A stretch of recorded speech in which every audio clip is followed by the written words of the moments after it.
Almost a decade ago, Forbes discovered that Jeff Bezos, Bill Gates, and Warren Buffett held more wealth than the bottom half of the population. Since then, the wealth of the top 0.1% has increased dramatically, and according to the Tax Policy Center, 60% of the newly passed bill's tax cuts will go to the top 20% of the families in the US. But what if we told you the US has faced and resolved the same issue almost 100 years ago, and the way they solved it might just hold the key to fixing it today?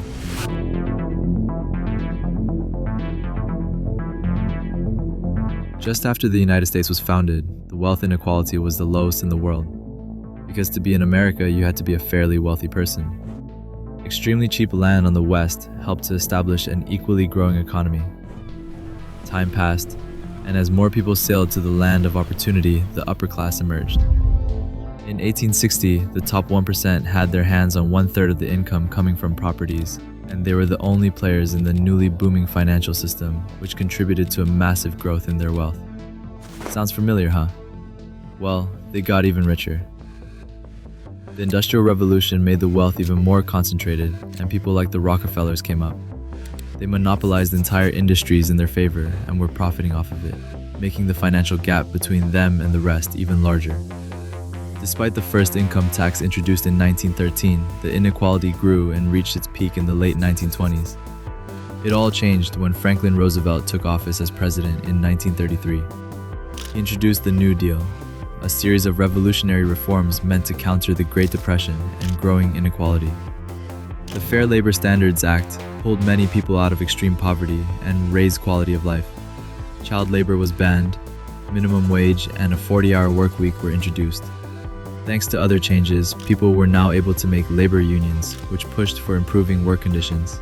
Social Security and unemployment benefits were introduced, which helped many people keep their head above the water. Just so you remember, during the Great Depression, unemployment rate was over 20%. In comparison, today it's about 4%. To prevent the market from collapsing in the future, financial institutions like the SEC were created. Its primary purpose was to protect investors and prevent market manipulation.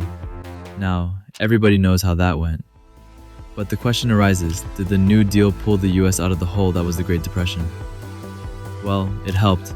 However, the main factor that ultimately ended this massive crisis was a teeny-tiny territorial argument called World War II. This conflict stimulated factory production and sent the women to work, while men, including those who were unemployed before the war, were sent to fight for their country. This decreased unemployment to a staggering 1.2%. What followed next was the Golden Age of America. As the war ended, so began the rise of America as a worldwide superpower. The US territories were mostly unharmed while Europe was still in shambles, trying to recover economically. The end of the war was directly correlated with the demographic boom that happened during this time period. These conditions allowed America to take over global production and attract talented individuals to its workforce. And thus, the idea of the American dream was born. Wealth inequality was at its lowest because of the progressive tax, which redistributed the wealth from the rich to the poor. The price of a house was just 3 times the average yearly salary. The job market was extremely open at that time. Manufacturing jobs were thriving, and families could be supported by a single working parent. During the 50s, Detroit was considered the wealthiest city in the United States, with the Big Three headquartered there. This era saw high employment, strong home ownership, and a booming economy, making Detroit a very prosperous city. As part of the war on poverty, Medicare, a federal health insurance program, was created in '65. 92% of children born in 1940 earned more than their parents by age 30. Now that's the American dream, if you ask me. However, not for everybody. In the 50s, only 1/3 of Afro-Americans owned a house as a result of legal and systemic discrimination. A lot of black people were denied a mortgage. For comparison, the majority of white families had owned a property at that time. Women weren't given equal pay, fair promotion, and didn't have financial autonomy. Fast forward to the 1980s. The dream started to fade out as Ronald Reagan took the office as the 40th President of the United States and started implementing his policies, later called Reaganomics. Those reforms consisted of tax cuts, which effectively made the amount of federal tax crumble for all the taxpayers, in favor of the higher income ones, by lowering their rate from 50 to 28%. The CEO to worker pay ratio skyrocketed since then. He also came into the White House in the period of stagflation, which forced him to fight incoming inflation. He did that by raising interest rates, and although at first it worked, the second time it backfired, causing the Black Monday stock crash. Market as well. The actual numbers make it look worse than the great crash in 1929. However, this is 1987. The whole environment is different. Still in all, there's never been a day quite like it. The manipulation of interest rates ended up increasing the amount of homeless and the percentage of unemployed people. And even though the inflation went down, it effectively just made rich people lose less value on their cash. During this time period, labor unions significantly weakened. Their decline left many workers vulnerable to wage stagnation. That's one of the reasons, even though productivity of the economy increases, mostly company executives get compensated. Companies increasingly prioritize shareholder value over all else. Throughout the following years, Wall Street grew in power and became a money-printing machine for the already rich investors. Another study put the spotlight on the shift of the richest individuals towards finance. One of the other major circumstances contributing to further increase in the disparities were the tax cuts introduced by George Bush. In 2005, the story came full circle and the share of income held by the richest 1% reached the same levels as in the 1920s. Then came 2008. As the housing bubble burst, 9 million people became jobless, and even more lost roofs over their heads and their savings. Unemployment in the US shot up to 10%. Household wealth fell by trillions, but the pain wasn't evenly spread. Middle and lower income households, especially those who owned homes or relied on labor-intensive jobs, saw their wealth vanish. Now here's the twist. While the bottom 80% of Americans were reeling, the top 1%, they recovered fast, and then got even richer. Massive government bailouts, like the $700 billion TARP program, helped stabilize banks and financial institutions. The Federal Reserve slashed interest rates and injected liquidity into the markets. Stocks bounced back, asset prices soared, and guess who owns most of the assets? The rich. So while wages stayed flat for most people, wealth for the top 10%, who hold the majority of stocks and real estate, skyrocketed. Now obviously some of them suffered, sometimes losing it all. It's not good. It sucks. Many banks and mortgage lenders declared bankruptcy, hedge funds liquidated, and indexes closed. The most famous cases of this include Morgan Stanley, Delta Financial Corporation, and the Lehman Brothers. For the next few years, the economy slowly recovered, and the imbalance between the high-income individuals and the rest of the population decreased slightly. Obama's Affordable Care Act, commonly referred to as Obamacare, even though controversial at first, over time gained an overall favorable view. The ACA, paired with increases in taxes, redistributed some wealth to the people with smaller incomes. Wow, that went fast. We're already in 2017. That's when these three figures were discovered to be more wealthy than the bottom 50% of a 300 million person country. Part of the massive spike in income inequality in 2017 was the Tax Cuts and Jobs Act of 2017, introduced by the one, the only Donald Trump. This act reduced corporate tax, eliminated alternative minimum tax for corporations, limited mortgage interest deduction on property tax and state income tax, effectively slapping the lower and middle class in the face, and handing more money to the rich, owning the corporations. It got so bad that more than 400 millionaires and billionaires sent a letter to the Congress which basically said, "Don't cut our taxes." Yeah, that's like saying, "Don't give me money, I already got enough." But the Congress did not care. Sometime later, in September 2019, it was reported that the income inequality in the US has reached its highest level in 50 years. So, birds were singing, people were paying their fairly distributed taxes, when, like a first bald spot, came the infamous virus, COVID-19. Everybody all around the world felt its direct or indirect effects, and so did the American economy. During the first wave of COVID, businesses lost 25% of their revenue and 11% of their workforce. Thankfully, policy assistance helped to minimize the bankruptcy rate a little bit. The stock market crashed on February 20, 2020, 3 weeks after WHO declared the virus to be a public emergency for international concern.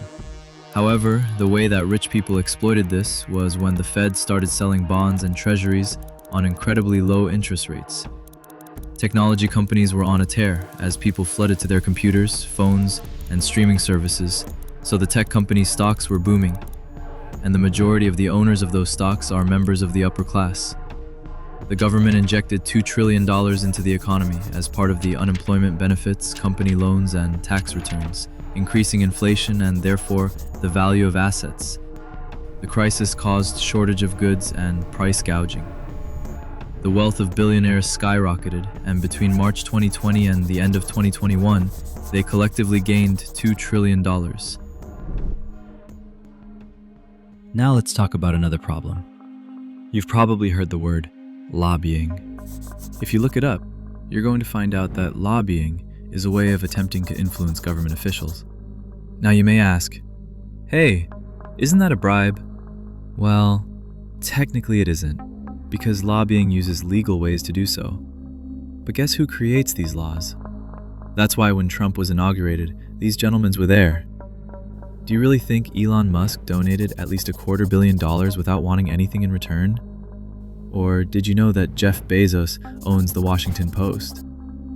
Over the last decades, America's democracy is slowly but surely moving towards oligarchy, with the biggest influence of private capital on politics ever. This is Charles Schwab. It's not just a company, it's actually an individual. And he made $2.5 billion today, and he made $900 million. That's not bad. He's in financials. America is an extremely rich country. However, at the same time, with all that money, it cannot provide its people with free higher education, a standard in a lot of countries. Don't you think that's a little bit crazy? Research clearly shows that on average, people who go to college make more money. Later, they can contribute to society more because of that. There is a shortage in doctors, dentists, and many other professions. Wouldn't more people become doctors if they didn't have to get into massive student debt to do that? Healthcare in America is in a terrible state. What shows it the most for me is how many people justify the killing of Brian Thompson, the CEO of United Healthcare, which denied many of its patients healthcare they needed. And now, we're here. On the 4th of July, Trump signed a bill that, according to the Yale University researchers, will contribute to 51,000 preventable deaths annually. It will also create an even bigger than already disparity between education available for the rich and lower and middle income households. It's the One Big Beautiful Bill Act. Now, let's talk about the main points of this bill and how it contributes to the gap between economic classes. First, the taxes. The bill introduces some positive changes that might improve the financial outlook of the lower income workers, like tax deduction on tips.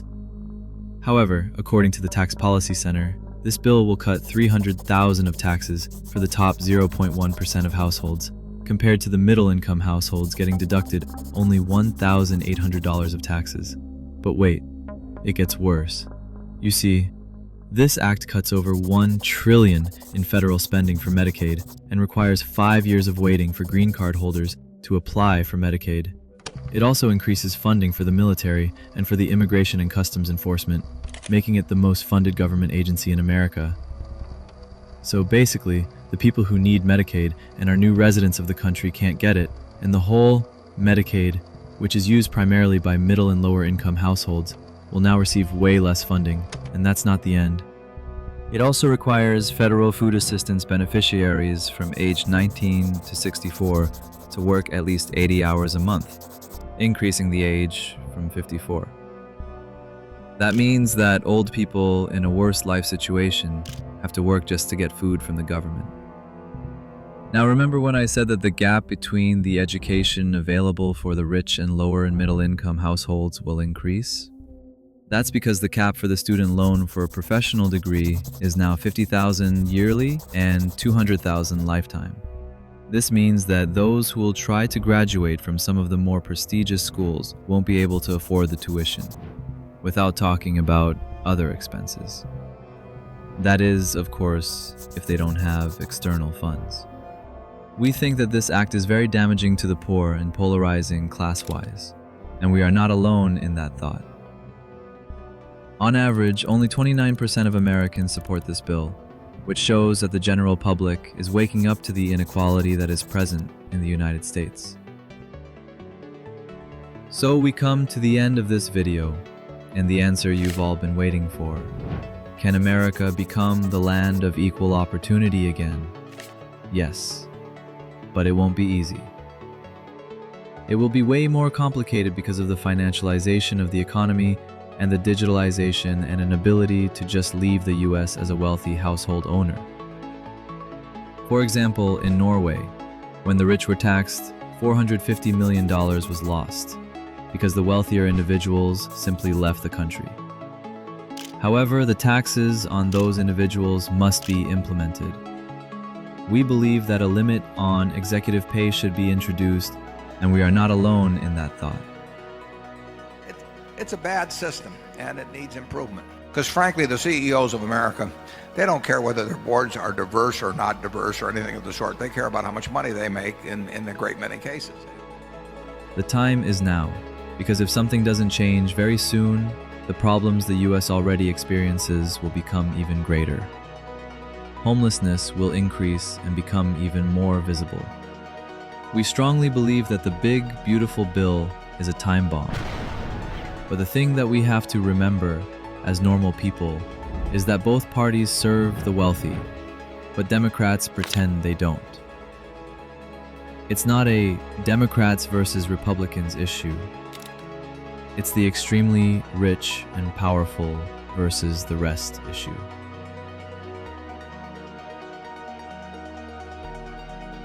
Thanks for watching. If you like this video, please consider liking it and subscribing to Finance Bros. Thank you and see you soon.